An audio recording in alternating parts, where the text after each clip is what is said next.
হেবা এবং দান। যদি বা হেবা এটি অ্যারাবিক টার্ম, দান এটি বাংলা শব্দ, আবার ইংরেজিতে বলা হয় গিফট। অর্থাৎ হেবা, দান এবং গিফট শাব্দিক অর্থে একই হলেও আমাদের বাংলাদেশের আইনের প্রেক্ষিতে এর কিছুটা ভিন্নতা রয়েছে, বাস্তবতা ভিন্নতা রয়েছে। হেবা দলিল মূলত কাদের মধ্যে সম্পাদন হয় বা দানপত্র দলিল কাদের মধ্যে সম্পাদন হয় এবং এর রেজিস্ট্রেশন ফিস কত এবং এই হেবা এবং দানের মধ্যে কি কি মৌলিক পার্থক্য রয়েছে, আজকের এই সংক্ষিপ্ত ভিডিওর মাধ্যমে সেটাই উপস্থাপন করার জন্য চেষ্টা করব। সঙ্গে আছি আমি অ্যাডভোকেট মোহাম্মদ ওমর ফারুক। এবার আসি মূল আলোচনায়।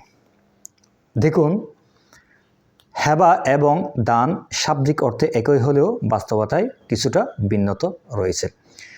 হেবা দলিল যে কাউকে দিতে পারে না বা কেউ কারো কাছ থেকে নিতে পারে না। হেবা দলিল একমাত্র হয় যাদের মধ্যে রক্তের সম্পর্ক বিদ্যমান রয়েছে, যেমন পিতা পুত্র, বাবা মা, ভাই বোন, স্বামী স্ত্রী ইত্যাদি। এদের মধ্যে অর্থাৎ যাদের মধ্যে রক্তের সম্পর্ক বা বন্ধন রয়েছে তাদের মধ্যেই হেবা দলিল সম্পাদন হয়। কিন্তু দানের ক্ষেত্রে এই রক্তের সম্পর্কের মধ্যেও হতে পারে, এই রক্তের সম্পর্কের বাইরেও সম্পাদন হতে পারে, যে কাউকে দিতে পারে।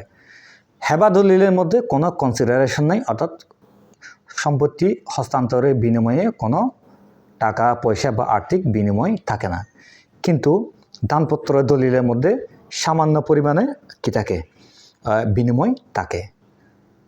যেমন একটা ব্যক্তি বলতে পারেন, মিস্টার করিম সাহেব আমাকে একটা তসবি দেওয়ার প্রেক্ষিতে আমি তার বিনিময়ে তাকে একটি আমার সম্পত্তি, নির্দিষ্ট সম্পত্তি বা 1 ঘন্টা 2 ঘন্টা যেভাবে হোক না কেন তাকে আমি দান করব একটা তসবির বিনিময়ে। এখানে একটা বিনিময় রয়ে গেছে এবং এই দানপত্র দলিল সম্পাদনের সময় সরকারকে রেজিস্ট্রি ফিস দিতে হয়। এটা কিন্তু কোনো অবস্থাতে বিনামূল্যে করার সুযোগ থাকে না।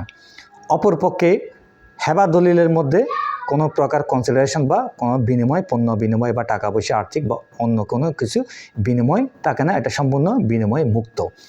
এবং এই হেবা দলিল সম্পাদন করার পরে রেজিস্ট্রি অফিসে যখন আপনারা রেজিস্ট্রেশনের জন্য সাবমিট করবেন, তখন এই হেবা দলিলের জন্য সরকারকে কোনো প্রকার রেজিস্ট্রেশন ফিস ইত্যাদি দেওয়া লাগে না। অর্থাৎ এই হেবা দলিল সম্পূর্ণভাবে ফ্রি।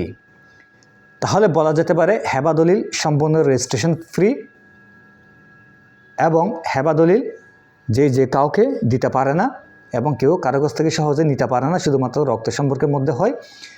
এবং হেবা দলিলের মধ্যে কোনো টাকা পয়সার বিনিময় থাকে না বা অন্য কোনো কিছুর বিনিময় থাকে না। পক্ষান্তরে দানপত্র দলিল যে কাউকে দিতে পারে এবং এই দানপত্র দলিলের একটা বিনিময় থাকে, সেটা 10 টাকা হতে পারে, 20 টাকা হতে পারে বা কোনো একটা গিফট হতে পারে বা কোনো একটা তসবি বা ইত্যাদি যে কোনো কিছু হতে পারে। এবং এই দানপত্র দলিল কিন্তু সম্পূর্ণভাবে ফ্রি নয়, এর জন্য একটা ন্যূনতম রেজিস্ট্রেশন ফি সরকারকে অবশ্যই দিতে হবে। যদি এই রেজিস্ট্রেশন ফিস না দেন তাহলে এই দানপত্র দলিল রেজিস্ট্রেশন করা যাবে না। তাহলে পরিশেষে বলা যায়, দানপত্র এবং হেবা শাব্দিক অর্থে একই হলেও বাস্তবতার প্রেক্ষিতে আমাদের দেশে কিছুটা ভিন্নতা রয়েছে এবং কী কী ভিন্নতাগুলো রয়েছে সেটি ইতিমধ্যে আমি আপনাদেরকে ভিডিওর মাধ্যমে সংক্ষিপ্তভাবে উপস্থাপন করার চেষ্টা করেছি। আশা করি আপনারা সেটি বুঝতে পেরেছেন।